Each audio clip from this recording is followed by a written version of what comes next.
Mr. Co-President Nigel Farage, Freedom and Democracy. Well, good morning, Mr. Van Rompuy. You've been in office for 1 year, and in that time the whole edifice is beginning to crumble. There's chaos. The money's running out. I should thank you. You should perhaps be the pin-up boy of the Eurosceptic movement. But just look around this chamber this morning. Just look at these faces. Look at the fear. Look at the anger. Poor old Barroso here looks like he's seen a ghost. You know, they're beginning to understand that the game is up. And yet, in their desperation to preserve their dream, they want to remove any remaining traces of democracy from the system. And it's pretty clear that none of you have learned anything. You know, when you yourself, Mr. Van Rompuy, say that the euro has brought us stability, I suppose I could applaud you for having a sense of humour, but isn't this really just the bunker mentality?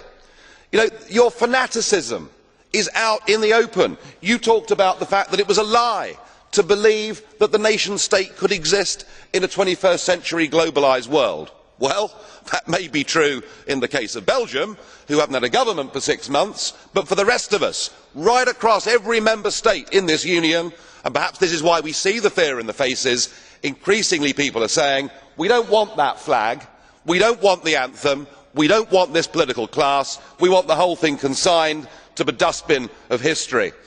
And we had the Greek tragedy earlier on this year, and now we have the situation in Ireland. Now I know that the stupidity and greed of Irish politicians has a lot to do with this. They should never ever have joined the euro. They suffered with low interest rates, a false boom and a massive bust. But look at your response to them. What they're being told, as their government's collapsing, is that it would be inappropriate for them to have a general election. In fact, Commissioner Rehn here said they had to agree their budget first before they'd be allowed to have a general election. Just who the hell do you think you people are? You are very, very dangerous people indeed. Your obsession with creating this euro state means that you're happy to destroy democracy. You appear to be happy for millions and millions of people to be unemployed and to be poor. Untold millions must suffer so that your euro dream can continue. Well, it won't work, because it's Portugal next. With their debt levels of 325% of GDP, they're the next ones on the list, and after that I suspect it will be Spain.